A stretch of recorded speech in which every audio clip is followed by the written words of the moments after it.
So much for 2020. How's your vision now? Do you remember way back before the pandemic? Of course, there was still problems in the world, but there was a lot of things going well too. The economy was booming, the markets were doing well, and I especially remember the excitement over the year 2020 and how vision had become a major theme for the year. Many conferences and marketing departments were leveraging this play on words, 2020 vision, and I think it was really catching on. At least it was for me. And then, with a fell swoop, COVID 19 squashed many of our thoughts around vision and forced us to focus our attention squarely on the present, maybe even just on surviving day to day or week to week. However, we've come a long way. I don't know about you, but I feel it's time to start looking to the future and returning to that theme of vision again. So, what place does vision have in your life? Has it guided you? Has it eluded you? Are you a master of today, focusing on the tasks at hand? Or have you been a mastermind working out your long term game plan? Studies have shown that getting where you want to go is more likely with articulated goals and strategies. Yet many people do life one day at a time, more figuring things out as they go along. However, I would propose that whether you've been consciously using a plan or not, you've still been moving towards and being governed by some form of vision. Let's give this a little more thought. So, what is vision? There are many definitions out there, but here's some of the things that come to mind for me. Vision is the ability to think about or plan for the future with wisdom, imagination, and anticipation. An articulated vision can result in stated objectives that can guide planning and decision making. Your vision is also a description of your preferred future. We ask our clients this question all the time, and many struggle with it. Do you have an answer to that question?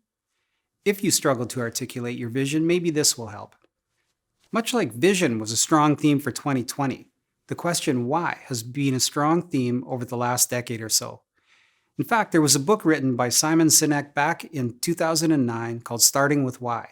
This really fueled the whole idea. It's an excellent book in which your vision is found in your answer to the question why.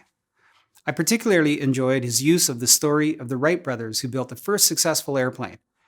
The message was basically that if someone were to ask them why they were doing what they were doing, spending their money, working all the time, taking big risks, they would say because they wanted Band to fly.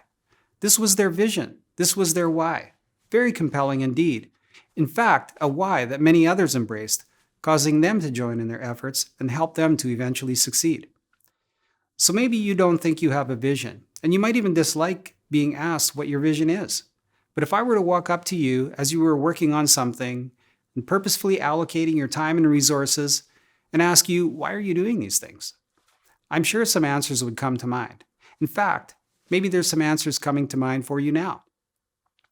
These answers, these whys, are foundational elements of your personal vision, even if you never thought of it that way. So now let me ask you this. To what degree is your current life the realization of a vision you've consciously pursued? Many people will say they didn't really have a plan. They just walked through open doors and figured things out as they went along.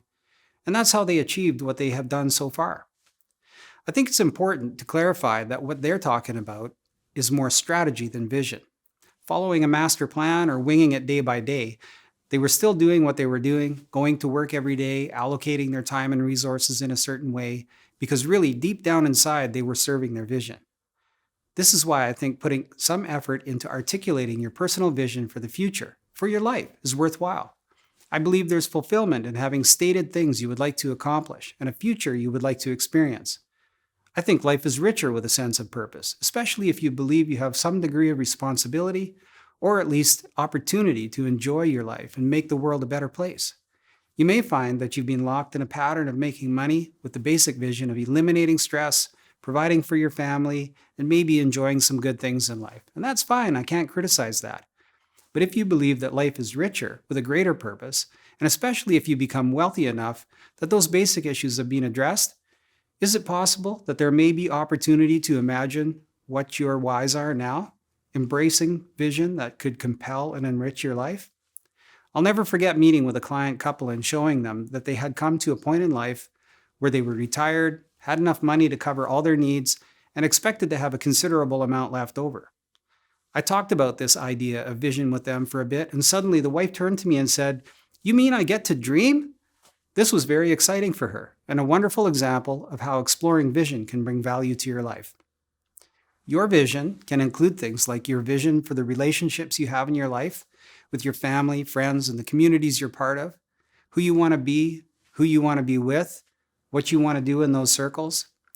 It also includes the kind of lifestyle you want to have, maybe where you live, the home you have, the kind of food you'll eat, the traveling and other activities you'll do. Very significant are the things you would like to do and accomplish with your talents in work, business, academics, or other areas. And maybe there's a compelling vision for the impact you want to have in this world. And maybe you have a why compelling enough that others will want to join with you, just like the Wright brothers. This has been a good thought process, but I'll bring it home like this. In order to get on track with a vision that's inspiring for you, you need to think about it and intentionally build it into your planning, or it might never happen. At Covenant, this is what we mean by holistic planning. I want to help you articulate your vision and then structure your wealth and all of the things you have to help you achieve that vision. Feel free to contact me at jeff@covenant.ca.